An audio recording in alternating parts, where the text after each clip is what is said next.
Warm welcome dear students. Application of dimensional analysis चल रहा था लास्ट लेक्चर में। जिन्होंने पिछला लेक्चर नहीं देखा, नीचे डिस्क्रिप्शन बॉक्स में लिंक दिया हुआ है, पहले वहाँ से डायमेंशंस क्या होते हैं और उसका जो पहला एप्लीकेशन है वो सीखिए, उसके बाद ये समझ आएगा। एप्लीकेशन ऑफ डायमेंशनल एनालिसिस चल रहा था कि डायमेंशनल एनालिसिस से जो हमने एम, एल और टी लिखे, एम का मीनिंग था 1 यूनिट ऑफ मास, एल का मीनिंग था 1 यूनिट ऑफ लेंथ, टी था 1 यूनिट ऑफ टाइम। तो हमने बहुत सारी quantities, velocity, acceleration, force, momentum सबके डायमेंशन लिख लिए। जैसे वेलोसिटी के डायमेंशंस थे एल टी -1, क्योंकि वेलोसिटी के जो यूजुअली यूनिट होते हैं वो किलोमीटर पर आवर, मीटर पर सेकेंड, माइल पर आवर ऐसे वाले होते हैं। तो हर बार लेंथ का यूनिट जो है उसका पावर 1 आता है, टाइम के यूनिट का पावर -1 आता है। तो इस तरह से हमने एल टी -1, कभी एम एल टी -2, हमने सभी क्वांटिटीज के डायमेंशन लर्न कर लिए हैं। अब तक नहीं किए तो पहले कर लीजिए, तो ये टॉपिक करने में मजा आएगा।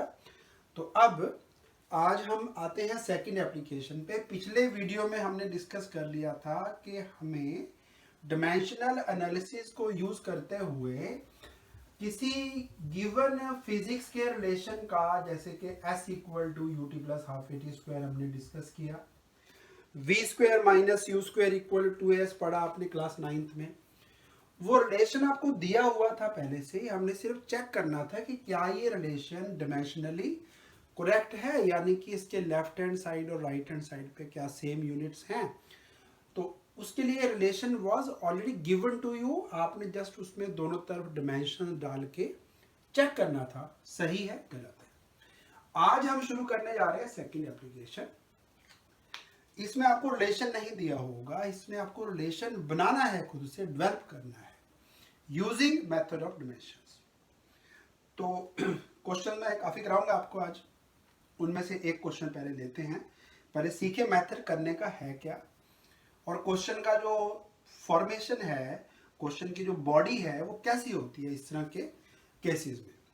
इसमें आपको रिलेशन वाज ऑलरेडी गिवन, इसमें रिलेशन गिवन नहीं है, आपको नए सिरे से डेराइव करना है, मतलब आपको रिलेशन खुद से डेवलप करना है, निकालना है। काम आसान है, मुश्किल कुछ नहीं है। माइनर सा मैथमेटिक्स है, माइनर कह रहा हूँ, बहुत ज़्यादा नहीं है। सिंपल मैथमेटिक्स यूज करके काम खत्म हो जाएगा। तो पहला क्वेश्चन है आज के लिए, क्वेश्चन इस फॉर्म में होगा, time period of a simple pendulum. Simple pendulum आप जानते हैं, धागा होता है एक, नीचे एक बॉब लटकाया होता है, इसको बॉब कहते हैं नीचे वाले को बेटा। इसकी कुछ लेंथ होती है, इसकी बॉब की कुछ मास होगी। तो क्वेश्चन है, time period of a simple pendulum may depend upon, may का मतलब है डिपेंड कर सकता है। किस किस पे क्वेश्चन में लिखा होगा पहले, मास ऑफ द बॉब, कि ये मास कितने ग्राम या केजी का है, length of the pendulum, pendulum का लेंथ कितना है, और लास्ट में लिखा होगा एक्सेलरेशन ड्यू टू ग्रेविटी, यानी कि g का वैल्यू, जहां पे आप ये पेंडुलम चला रहे हो वहां पे g कितना है, g यानी small g, acceleration due to gravity. Confuse मत होना, कैपिटल G भी था एक, दैट वाज ग्रेविटेशनल कांस्टेंट। ये है acceleration due to gravity, small g वाला सिंबल यूज करना है। तो क्वेश्चन है, derive a relation for time period t using method of dimensions. Dimensions को यूज करते हुए आप टाइम पीरियड का फॉर्मूला डेवलप करिए। सो होप क्वेश्चन का आपको फॉर्मेशन पता लग गया होगा। आपको दिया होता है कि ये वाली चीज कभी टाइम पीरियड होगा, कभी फोर्स होगी, कभी एनर्जी होगी, कुछ ना कुछ लिखा होगा, वो इन इन चीजों पे डिपेंड कर सकता है। अब वो डिपेंड करने में क्या होता है, जैसे सॉल्यूशन शुरू करते हैं हम यहां से।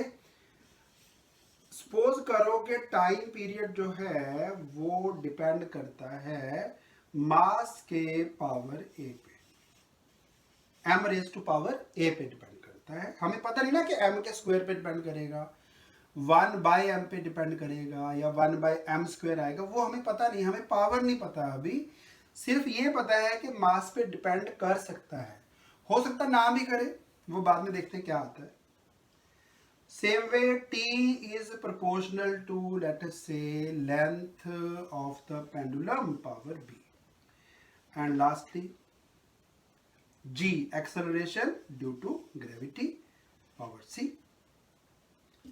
Therefore, आप जानते हैं जब प्रोपोर्शनैलिटी का साइन हटता है तो एक कांस्टेंट लगाया जाता है, m power a, l power b, g power c।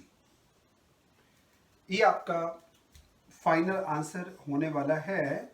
Equation 1 इसको लिख देंगे, लेकिन हमें अभी ए बी सी नहीं पता। ए बी सी पता लग जाएंगे, वैल्यूज पुट कर देंगे तो आंसर आ जाएगा। तो हमारा काम जो है, डिमेंशंस का जो रोल है इस क्वेश्चन में, वो है ए बी सी को निकालना कि क्या क्या आएगा। काम बड़ा सिंपल है, कोई मुश्किल नहीं है। हमने लास्ट लेक्चर में पढ़ा principle of homogeneity of dimensions. Principle of homogeneity of dimensions ये था कि किसी भी फिजिक्स की करेक्ट इक्वेशन में लेफ्ट हैंड साइड और राइट हैंड साइड के डिमेंशंस इक्वल आएंगे। तो वो प्रिंसिपल हमने यूज करना है, उससे ए बी सी का वैल्यूज निकल आएंगे। तो करते हैं स्टेप्स आगे। एक ये लाइन जरूर आपने ऐड करनी है, आपको लिखना है where K is a डिमेंशनलेस constant, यानी के डिमेंशन नहीं है। थोड़ा शॉर्ट में लिख देता हूं, constant. Where K is a डिमेंशनलेस constant मतलब के डिमेंशंस नहीं है, यानी के डिमेंशन m0, l0, t0 हैं। तो के आपने जब लिखना है यहाँ पे डिमेंशंस को, तो के का वैल्यू आपने डिमेंशन में नहीं डालना। अब अगला काम आता है, हमें ए बी सी निकालना है। उसके लिए अगला स्टेप है writing dimensions on each side of the equation.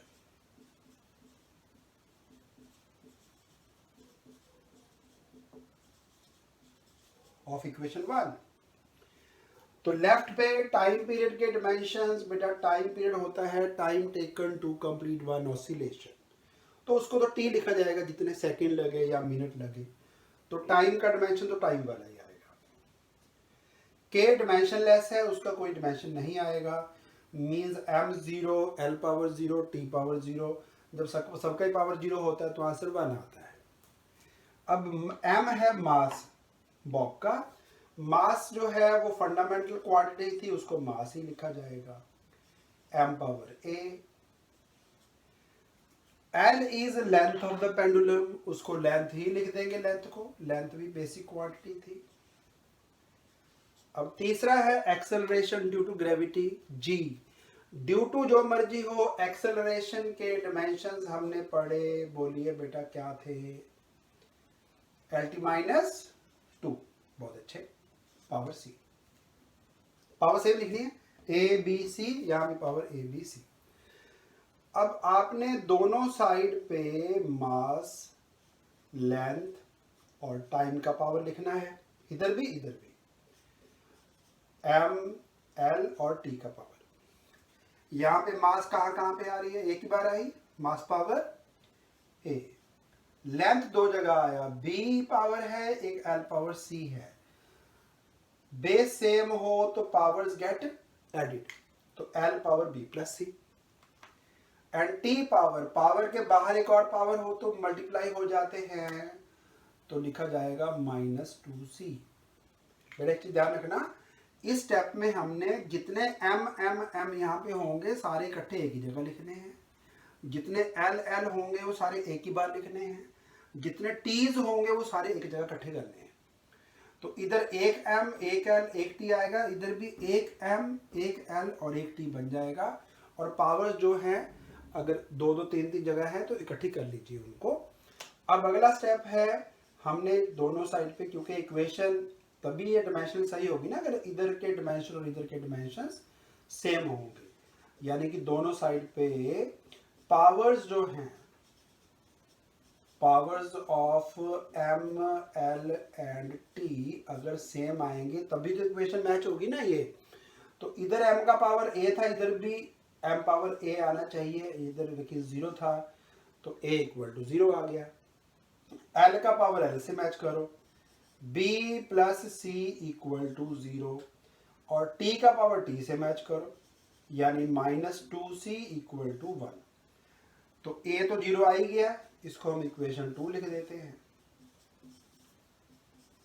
और यहां से c क्या आएगा बेटा, -1/2। a भी निकल आया, c भी निकल आया। अब c का वैल्यू बेटा 3 में पुट कर दो, मैं थोड़ा जगह कम है, सब्स्टिट्यूटिंग इन इक्वेशन 3। c का वैल्यू यहाँ पे डालोगे -12, तो वो -12 इधर जाके क्या होगा, +12। ये b भी निकल आया बेटा, a का आंसर आ गया, b का आंसर आ गया, c का आंसर आ गया। मैंने आपको बोला था कि हमारा आंसर ये है, इसमें हमें लेकिन a, b और c की वैल्यू नहीं पता, तो वो a, b, c की वैल्यू अब आ गई, वो इसमें डाल दो और आंसर आ जाएगा। लास्ट स्टेप, सब्स्टिट्यूटिंग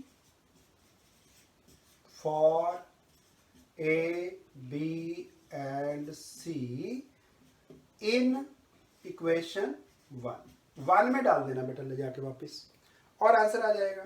तो t equal to k, m power 0, l power half and g power -half. ऐसे भी लिख के छोड़ देंगे तो भी पूरे मार्क्स मिलेंगे। बाकी आपको नॉलेज है कि पेंडुलम का टाइम पीरियड होता था एनीथिंग पावर 0 इज 1, तो m को लिखने की जरूरत नहीं है। हाफ पावर होती है स्क्वायर रूट, और -हाफ मीन्स g जाएगा नीचे, नीचे जाके हो जाएगा +हाफ मतलब स्क्वायर रूट, तो मैंने रूट इकट्ठा ही लिख दिया और ये आंसर आ गया। फिर से देख लो सारा कुछ क्या क्या किया। क्वेश्चन में दिया होगा कि एक क्वांटिटी सो एंड सो, वो डिपेंड करती है इन 3 पे, 3 से ज्यादा नहीं होगी, 3 तक ही होंगी, 2 भी हो सकती हैं कभी। तो आपने क्या करना है, इसको लिखना है लेफ्ट पे जिसका रिलेशन निकालना चाहते हैं, और जिन पे वो डिपेंड करती है उनका पावर a b c लिख के प्रोपोर्शनल का साइन लगाना है। अगला स्टेप, प्रोपोर्शनैलिटी का साइन हटा के एक कांस्टेंट लगा देना है और ये सारे कर देने हैं इकट्ठे, उसको नाम दे दीजिए इक्वेशन 1। जो जो मैंने लिखा बोर्ड पे आपको भी ऐसे ही लिखना है, जो सेंटेंस मैंने लिखे सारे आपको लिखने हैं। तो अब जो बाकी क्वेश्चन करेंगे उनमें भी हैबिट बनाइए कि आप अपने आप पूरा लिखें, because practice makes man perfect. अच्छी चीज़ की प्रैक्टिस करेंगे, सही चीज़ की प्रैक्टिस करेंगे, तो आपका परफेक्शन सही वाला हो जाएगा। आपने बीच में लिखना बंद कर दिया बाकी के लाइनें, तो फिर क्या होगा, आप एग्ज़ाम में भी उसी चीज़ की प्रैक्टिस कर लिया आपने कि लिखना ही नहीं है, तो एग्ज़ाम में भी लिखा नहीं जाएगा, सीधा ही लिख देंगे आप ऐसे ही, और टीचर नंबर काट देगा। तो ये बीच के सारे लाइन्स इंपॉर्टेंट हैं, so make it a habit कि आपने जो बाकी क्वेश्चन करने हैं इसके बाद उनमें ये सारी लाइन्स लिखेंगे। इक्वेशन 1 के बाद लाइन लिखनी है where K is a dimensionless constant. अगला स्टेप है दोनों साइड पे डायमेंशंस लिखने हैं और वो मैच होने चाहिए, तभी ये इक्वेशन सही होगी। तो लेफ्ट हैंड साइड के डायमेंशन लिखो, राइट हैंड साइड के डायमेंशन लिख के जो पावर्स ए बी सी आपने यहाँ यूज की वो इधर भी यूज कर दो। इसके बाद अगला स्टेप है, इधर एक m आएगा, एक l आएगा, एक t आएगा, उधर भी एक एक होना चाहिए। तो जितने m's हैं सारे इकट्ठे करो, जितने l's हैं वो सारे इकट्ठे करो, और t जितने हैं उन सबको इकट्ठा कर लो, यानी पावर्स उनके प्लस कर लो। अगला स्टेप है पावर्स कंपेयर करना, मास का, लेंथ का और टाइम का पावर आपसे मैच करके आपके पास 3 इक्वेशंस आ जाएंगी। उन 3 इक्वेशंस को हर बार जैसे आप मैथ्स में करते रहे सॉल्विंग साइमल्टेनियस इक्वेशंस, तो उससे आपको ये सॉल्व करनी है इक्वेशंस। तो वो तरीका तो हर बार जो है डिपेंडिंग अपॉन के इक्वेशन क्या है, तो उतना तो आप जानते हैं, अब उतने मैच्योर हो चुके हैं। ABC निकाला, वो ABC इक्वेशन 1 में डाला, इक्वेशन 1 में डाला तो आपका आंसर आ गया। ऐसे छोड़ना, ऐसे छोड़ दो, इसमें नंबर नहीं कटेंगे, सही है, अभी भी कोई हर्ज नहीं है ऐसा छोड़ने में भी, लेकिन ऐसे लिख दोगे थोड़ा सा, ये स्टैंडर्ड फॉर्मेशन है, हमें पता है पेंडुलम का जो टाइम पीरियड है वो 2 पाई रूट ऑफ L/G होता है। तो अब एक काम करिए, आप वीडियो को पॉज करके ना क्वेश्चन को यहाँ तक नोट करिए। इसके बाद ट्राई करो कि ये वाले स्टेप्स आप खुद ही कंप्लीट कर लो। एक बार देख लो वीडियो को पॉज करके क्या क्या किया हुआ है। इसके बाद फिर कोशिश करो कि बोर्ड पे देख के ना लिखा जाए, आप अपने आप लिखें इसको, तो बेटा वही सही प्रैक्टिस होगी। उससे आपके जो आगे जो क्वेश्चंस हैं वो आराम से बड़े स्मूथली निकल आएंगे। सो वीडियो को पॉज करिए, क्वेश्चन नोट करके बाकी के स्टेप्स ट्राई योरसेल्फ।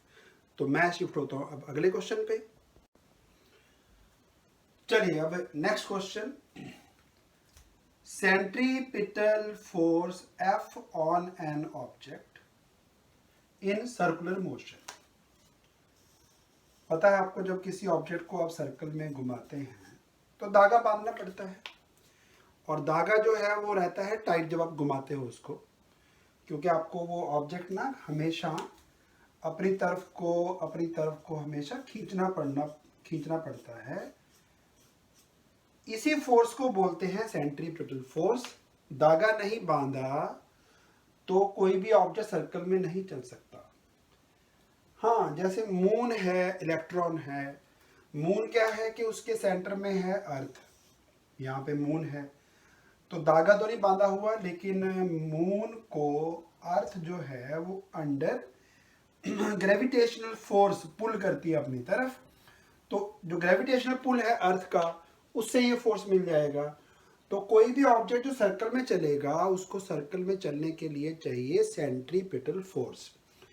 उसका फॉर्मूला हम बाद में जब चैप्टर आएगा, मोशन डिस्कस करेंगे तब निकाल लेंगे। अभी हमें क्या बोला, सेंट्रीपिटल फोर्स डिपेंड कर सकती है मास ऑफ द ऑब्जेक्ट पे, डिपेंड कर सकती है कि वो सर्कल का जो रेडियस है वो कितना है, डिपेंड करेगा कि ऑब्जेक्ट की जो है वेलोसिटी कितनी है। तेज घुमाएंगे तो सेंट्रीपिटल फोर्स का वैल्यू चेंज हो जाएगा। तो मैंने अभी वो चीज़ें छोड़ दी हैं जो मुझे दोबारा लिखनी है, लेकिन आप हर बार लिखेंगे। तो पहला काम क्या होता है कि जो आपको गिवन जो क्वांटिटी है वो किन पे डिपेंड करती है, पहले तो वो लिख लो। तो सेंट्रीपिटल फोर्स डिपेंड्स अपॉन, ये चेंज होता जाएगा, हर क्वेश्चन में बदलेगा। जो दिया होगा लेफ्ट पे, जिन पे डिपेंड करता है वो राइट हैंड साइड पे। Force depends upon mass power A, suppose कर लीजिए। Radius of the circle power B पे डिपेंड करता है, और वेलोसिटी ऑफ द ऑब्जेक्ट को V लिख लो, V पावर C पे डिपेंड करता है। तो जैसे पहले लिखा, देयरफॉर वहाँ पे T आ रहा था, F equal to some constant K, M power A, radius power B, velocity power C। चलिए, अब जो बच्चे अपने आप कर सकते हैं वो क्या करो, क्वेश्चन लिखो, ये स्टेप्स लिख लो, इसके आगे अपने आप सॉल्व करना शुरू करो। और जिनको है डाउट कोई, या लगता है कि अभी नहीं हो पाएगा, वो मेरे साथ साथ फॉलो करो। अगला स्टेप था, where K is a dimensionless constant, writing dimensions on each side of equation 1। इसके दोनों साइड पे हमें डिमेंशन लिखने थे। फोर्स के डिमेंशंस थे मास इंटू एक्सेलरेशन वाले, mLT-2। तो अब तक याद कर लिए होंगे आप बच्चों ने सभी ने। K होता है डिमेंशनलेस, 1 लिखेंगे। मास को तो फिर वही m लिखा जाएगा, m पावर A। रेडियस को, रेडियस इज अ लेंथ, तो length power B। And velocity, velocity के डिमेंशंस थे LT-1, आज भी बताया मैंने, पावर C। अगला स्टेप बोला था आपको क्या करना है, जितने मास सारे इकट्ठे करो एक ही जगह। तो मास एक ही जगह है तो m पावर A, L 2 जगह है तो L power B plus C, and T power, power के बाहर एक और पावर मल्टीप्लाई हो जाते हैं, माइनस C। अब हमें कंपेयर करने हैं powers of M, L and T पहले की तरह। तो मास का पावर मास से मैच किया, A इक्वल टू 1, A निकल आया। B plus C equal to फिर से 1, L पावर 1 है ना इधर, इसको इक्वेशन 3 लिख लेते हैं। And minus C equal to -2। तो माइनस माइनस कैंसिल, तो सी का वैल्यू क्या आ गया 2। ये इक्वेशन 4 हो गई। सी का वैल्यू 3 में डाल लो,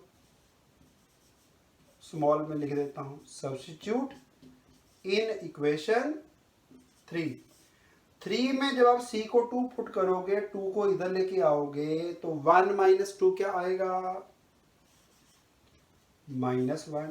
बहुत अच्छे, ये इक्वेशन 5 आ गई। अब ए बी सी का वैल्यू जो आया अपने पास वो इक्वेशन 1 में डालना है। मेथड सेम है, हर बार यही करना है आपको। और ये जो कर रहे हैं क्वेश्चन हम सेकंड वाली category to derive the relation, इस पे एग्जाम में 80% चांस है कि ऐसा क्वेश्चन कोई ना कोई पेपर में आएगा इस मेथड में बेस्ड। जो चेक द रिलेशन है उसके चांसेस कम होते हैं पहली एप्लीकेशन। ये जो सेकंड वाली है ये वेरी इंपॉर्टेंट है। ओके, ए बी सी निकला, ए बी सी का वैल्यू इक्वेशन 1 में डाल दीजिए, आंसर आ गया। लेफ्ट पे अपने पास फोर्स था k into m power a यानी 1, r पावर b यानी -1 एंड v पावर c यानी कि v का पावर हो गया 2। और आप जानते हैं नेगेटिव पावर नीचे आ जाती है, तो ये आंसर आ गया अपना k into mv² by r।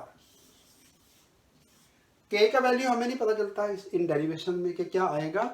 k अगर निकालना है तो उसके लिए कुछ एक्सपेरिमेंट्स करने पड़ते हैं, तो k निकलता है तो k को अब k छोड़ देंगे। हमें नहीं पता क्या आना है, 2 पाई आना है कि 1 आना है या 1/4 आना है, कुछ भी हो k को आपने k ही छोड़ देना बस। सो होप रिपीट करने की जरूरत नहीं है, मुझे लग रहा है इसको समझ आ गया होगा। स्टेप्स वही, इस क्वांटिटी को लेफ्ट पे बाकी राइट पे लिख के पावर एबीसी दीजिए, प्रोपोर्शनलिटी हटाइए के लगा दीजिए, दोनों तरफ डिमेंशन लिखिए, मास जितने हैं सारे इकट्ठे, एल एल इकट्ठे करो, टी टी इकट्ठे कर दो, पावर्स को मैच करो। इसके बाद आप समझ गए होंगे क्या करना है। ये वाला पार्ट हर क्वेश्चन का अलग होगा, वो मैथमेटिक्स आपका है, फिजिक्स वाला पार्ट नहीं है। फिजिक्स यहीं तक है, इसके आगे इनको कैसे मैनेज करना है वो आप मैथ्स में सीख चुके हैं। आप 10th क्लास तक यही तो करते आए हैं मैथ्स में, साइमल्टेनियस इक्वेशंस। तो फिर एबीसी निकाला और इक्वेशन 1 में डाला and you get the answer. तो अब एक बार फिर से पॉज करके नोट डाउन कर लीजिए, जिन्होंने कर लिया है उनका आंसर मैच कर गया, क्लैप्स फॉर देम, बहुत अच्छा किया आप लोगों ने बेटा। अब अगले क्वेश्चन पे शिफ्ट होते हैं। चलिए, तो अब नेक्स्ट क्वेश्चन है बेस्ड ऑन, ये आपके पास एक ना गिटार के वायर्स नजर आ रहे हैं। गिटार में एक वायर तो होती है बहुत ही थिन, फिर उससे थिकर, फिर उससे थिकर, फिर उसके बाद शुरू हो जाते हैं स्प्रिंग जैसे वायर, फिर थिन स्प्रिंग, थिक स्प्रिंग, फिर थिकेस्ट स्प्रिंग। इन सभी वायर्स में खासियत ये है कि इन वायर्स का जो मास पर यूनिट लेंथ है, यानी 1 मीटर लेंथ का मास, वो एक वायर का सबसे ज्यादा, इधर 1 मीटर वायर का मास सबसे कम, उसको बोलते हैं हम लीनियर मास डेंसिटी। लीनियर मतलब यूनिट लेंथ की मास कितना होगा, उसको बोलना है लीनियर मास डेंसिटी। तो इसी बेस्ड क्वेश्चन है एक, जो हम टॉपिक चल रहा है अपना to derive a physical relation. तो क्वेश्चन है फ्रीक्वेंसी न्यू, जो गिटार वायर की फ्रीक्वेंसी होती है, जो वायर हमने स्ट्रेच की हुई है, खींची हुई है, वो डिपेंड करती है number 1 tension in the wire T पे, length of the wire L पे, और मास पर यूनिट लेंथ, अभी बोला ना मैंने लीनियर मास डेंसिटी, यानी यूनिट लेंथ का मास कितना होगा, उसको स्मॉल m लिखा हुआ है। कुछ बुक्स में कुछ और सिंबल भी यूज किया हुआ है, म्यू बोलते हैं उसको, तो आप कोई भी यूज करिए, बट ध्यान रखना m मास नहीं है, ये है मास बाय लेंथ। मास को लेंथ से डिवाइड करके इसके डिमेंशन आएंगे ml-1। लेंथ के डिमेंशन आपको पता ही है, फ्रीक्वेंसी करा चुका हूं, टाइम पीरियड का रेसिप्रोकल होता है, तो 1/t आएगा। तो आपने सेम स्टेप्स के थ्रू जाना है। अब ये एक नई टर्म आ गई, tension in the wire T. तो टेंशन का मतलब है वायर को टाइट करने के लिए जो फोर्स लगाए, वो फोर्स क्या क्या, वायर को टाइट करने के लिए आपको दो फोर्स चाहिए ना, जैसे आपकी कपड़े सुखाने वाली तार है, उसमें टेंशन बनाने के लिए उसको तार को आप दोनों तरफ से लेफ्ट से राइट से बांधते हो ना दीवार के साथ, तो वो जो फोर्स लगाते हैं वायर पे हम खींचने के लिए उसको, उसी को टेंशन बोलते हैं। तो टेंशन याद रखना, it is a force. But ध्यान रखना एक और मैंने वर्ड बताया था सरफेस टेंशन, वो लिक्विड्स का फिनोमिनन है। तो tension is applicable to wires, surface tension अलग चीज थी, पीछे कर चुके हैं डिमेंशन हम, वो फोर्स बाय लेंथ होता था, लेकिन यहाँ पे कोई काम नहीं उसका। तो वो सरफेस टेंशन वो होता liquid phenomenon, tension is in wires. तो इसके लिए आपने डिमेंशन लिखने हैं फोर्स वाले। तो स्टेप्स वही अभी जो हमने दो क्वेश्चन में किए पहले। तो सबसे पहले आपको सपोज करना है कि फ्रीक्वेंसी सपोज करो टेंशन पावर ए पे, length of wire power B पे, और मास पर यूनिट लेंथ पावर सी पे डिपेंड करता है। प्रोपोर्शनैलिटी का साइन हटाइए, के लगा दीजिए, where K is a डिमेंशनलेस constant. Line सारी लिखनी है, मैंने बोला हैबिट आपने सही रखनी है। All lines are to be written, writing dimensions on each side of equation. Frequency के डिमेंशन जो हैं वो टी का रेसिप्रोकल था, t-1। मास नहीं आया, लेंथ नहीं आया, के के लिए 1 लिखना होता है। टी मैंने बताया इज टेंशन, हियर टेंशन के डिमेंशंस होंगे फोर्स वाले, mlt-2। पावर जो भी एबीसी यहाँ चल रही होंगी वो सेम आपको यहाँ भी लिखनी है। लेंथ का पावर तो सिंपली आपको लेंथ को एल लिखना है, पावर बी। और ये जो m है it is not simply mass, it is mass per unit length. तो मास को बाय लेंथ करेंगे तो डिमेंशन आएंगे ml-1। तो क्वेश्चन में लिखा होगा, आपने टेंशन लेनी कि ये m का मीनिंग क्या है, जो क्वेश्चन में लिखा आपने वही लिखना है। अगला काम था जितने m थे सारे इकट्ठे करो, m power a and m power c भी है तो a plus c। Okay, followed by length power, देखिए a भी है b भी है, लेंथ पावर माइनस c है, a plus b minus c। t a की जगह आया तो t पावर -2a, पावर का पावर बाहर लिखा हो मल्टीप्लाई हो जाते हैं। अगला काम था मास, लेंथ और टाइम के पावर्स को कंपेयर करिए, इक्वेशन आ जाएंगी a plus C equal to 0, a plus B minus C equal to 0, -2a equal to -1। तीन इक्वेशन आ गई, माइनस माइनस कर दीजिए कैंसल, a इक्वल टू 1/2 आ जाएगा, a इक्वल टू 1/2 लिख दिया। a का वैल्यू डालेंगे अगर इक्वेशन 2 में तो c निकल आएगा, a प्लस सी 0 है ना, a को हाफ पुट किया, ये हाफ उधर जाके माइनस हाफ हो जाएगा, c का वैल्यू -1/2 आ गया। a और c दोनों का वैल्यू इक्वेशन 3 में डाल दीजिए, निकालिए आगे अपने आप क्या आता है। a और c दोनों का वैल्यू इक्वेशन 3 में पुट कर दो, b निकल आएगा, माइनस माइनस प्लस, हाफ में हाफ ऐड किया 1, 1 उधर जाके हो जाएगा -1। आखिरी स्टेप आपको बताया हुआ है, इक्वेशन 1 में आपने डालनी है वैल्यूज ए बी और सी की और आंसर आ जाएगा। तो frequency nu equal to T power a यानी हाफ, एल पावर बी यानी -1, एम पावर सी यानी -हाफ। नेगेटिव पावर वाला नीचे कर दीजिए, एल पावर -1 है तो बाय एल हो जाएगा, इन दोनों का पावर हाफ था, हाफ का मतलब स्क्वायर रूट होता है, and answer. So easy. Steps दोबारा देख लीजिए फिर से। फ्रीक्वेंसी के dimension t-1, tension is a force mlt-2, length को तो लेंथ लिखना है, m यहाँ पे थोड़ा सा डिफरेंट दिया था, मास पर यूनिट लेंथ, तो m/l करना है। इसके आगे के स्टेप्स जो हैं वो कॉमन सभी क्वेश्चन में जो चल रहे थे आपको वही लिखने हैं। चलिए अब करते हैं नेक्स्ट क्वेश्चन। दो क्वेश्चन और आज के बाकी हैं, एक ये करेंगे, एक इसके बाद और आएगा। क्वेश्चन है if volume flowing per second, volume जो 1 सेकेंड में बाहर आता है through a capillary tube. Capillary tube मतलब वो ट्यूब जैसे थर्मोमीटर होता है ना अपना घर में, थर्मोमीटर के अंदर बहुत ही फाइन साइज का बोर होता है, होल होता है, उस तरह के पतले ट्यूब को बोलते हैं कैपिलरी ट्यूब। तो किसी कैपिलरी ट्यूब में से कितना वॉल्यूम पर सेकंड बाहर निकलता है किसी लिक्विड का, वो डिपेंड करता है तीन चीजों पे। Number one, radius of the tube पे। Number two, pressure gradient. आपको ना जो भी नई टर्म आएगी उसके बारे में थोड़ा सा लिखा होगा। ग्रेडियंट मतलब change in a quantity per unit length, यानी प्रेशर में कितना चेंज आ गया 1 मीटर लेंथ में, उसको बोलते हैं प्रेशर ग्रेडियंट। क्योंकि आपके लिए नई टर्म है इसलिए आपको समझा रहा हूं, बाकी बाद में जैसे जैसे पढ़ते जाएंगे सिलेबस आपको ये टर्म्स और क्लियर होती जाएंगी। तो ये है प्रेशर बाय लेंथ। तो आपको प्रेशर के डायमेंशन आते हैं ना, उसको लेंथ से और डिवाइड करेंगे तो प्रेशर ग्रेडियंट आ जाएगा। एंड थर्ड लिखा है viscosity of the liquid. Viscosity के डायमेंशंस मैंने लास्ट लेक्चर में आपको करवा दिए हैं, वही यूज करने हैं। ओके, तो पहला स्टेप हमने सपोज करना है कि volume flowing per second depend करता है रेडियस पावर ए पे, प्रेशर ग्रेडियंट पावर बी पे, और विस्कोसिटी जिसका सिंबल हमने ईटा यूज किया था पावर सी पे। प्रोपोर्शनैलिटी का साइन हटाएंगे, के लगा देंगे। इधर लिखना है वॉल्यूम फ्लोइंग पर सेकेंड को v बाय टी।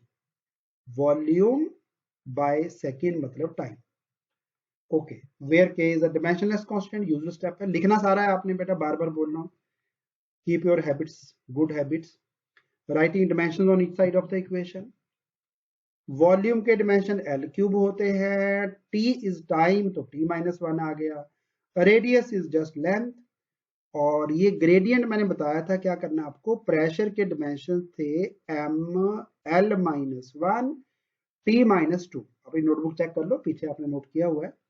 प्रेशर के dimension M L minus one T minus two, उसको एक लेंथ से एक एल से और डिवाइड करना है, तो वो एल जब ऊपर जाएगा वो भी माइनस वन लेके आएगा एक और, तो पावर माइनस टू हो जाएगी। विस्कोसिटी के डायमेंशन पहले लिख चुके हैं, आपको बोला है याद करने हैं, M L minus one T minus one. अब अगला स्टेप बताया था आपको, मास जितने हैं सारे इकट्ठे करो। दो जगह मास है, power b and power c, b plus c आ गया। लेंथ तीन जगह है, power a, power minus two b and power minus c. A minus two b minus c. T का पावर चेक कर लीजिए, दो जगह है, माइनस टू बी एंड यहां से आएगा माइनस सी। ओके, बाकी कोशिश करिए कि आप क्वेश्चन को ना इसके आगे अपने आप सॉल्व करो पॉज करके।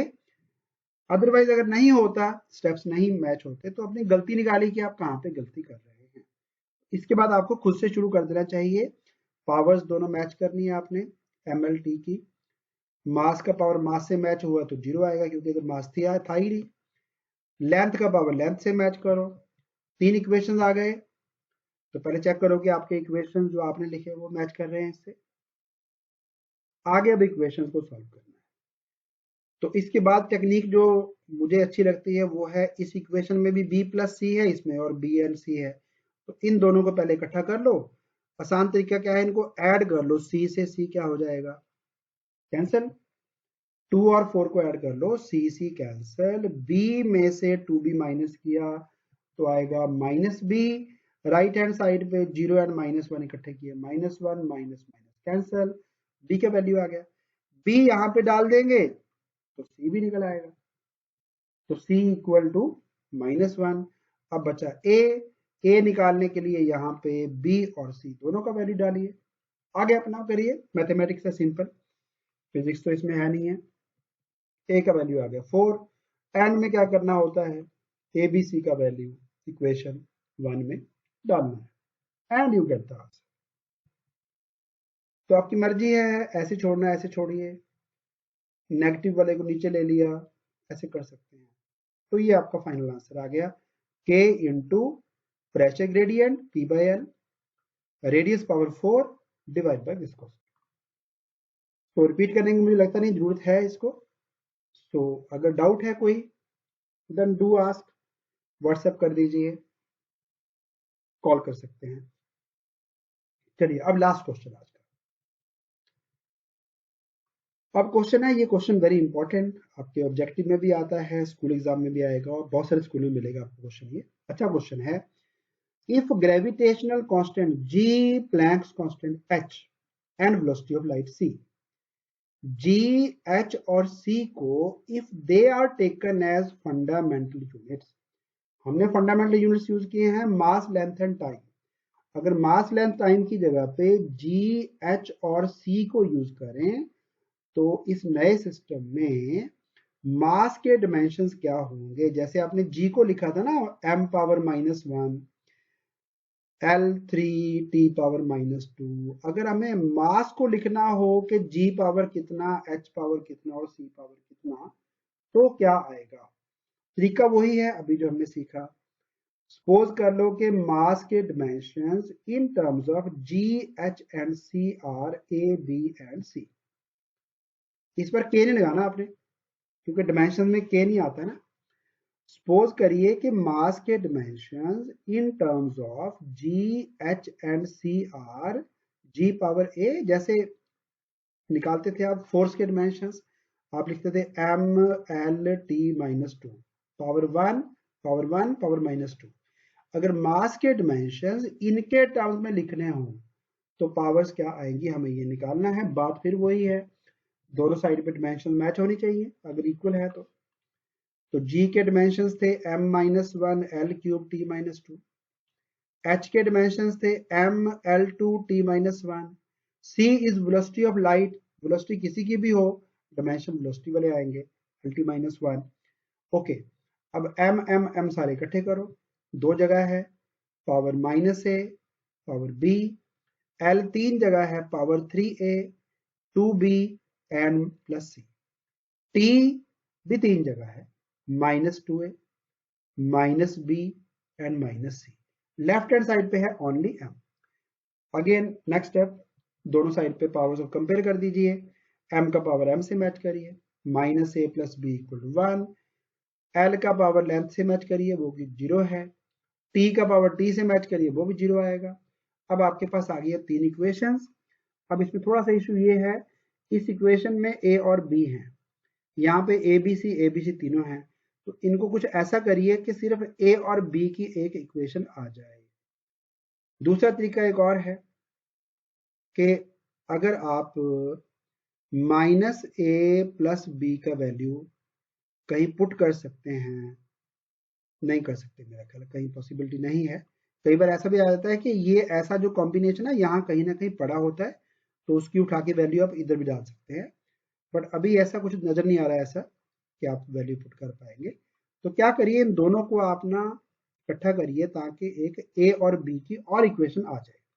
तो बड़ा क्लियर दिख रहा है कि प्लस सी और माइनस सी आपस में हट सकते हैं अगर हम 3 और 4 को ऐड कर दें। ऐड करने पे ये कैंसिल, 2a माइनस करेंगे 3a में से a आएगा, 2b में से b माइनस करेंगे b आ जाएगा, इधर 0 में 0 0 आएगा। अब a b की इक्वेशन 2 आ गई, एक 5 आ गई।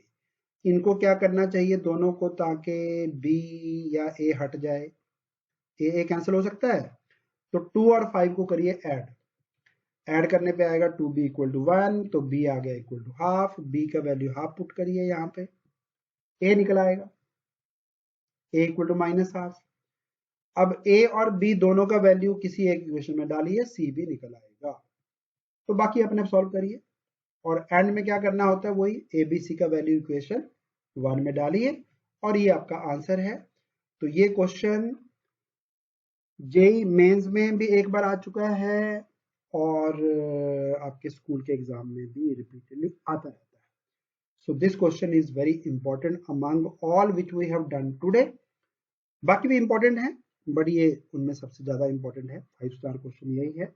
सो होप मैंने आपको क्लियर कर दिया सारा कुछ कि सेकंड एप्लीकेशन जो है डेराइव द रिलेशन में क्या करना होता है।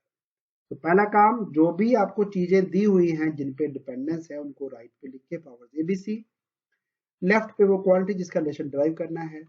इसके बाद प्रोपोर्शनलिटी का साइन हटाना है, यहाँ तो नहीं करना था, पिछले क्वेश्चन में करना है।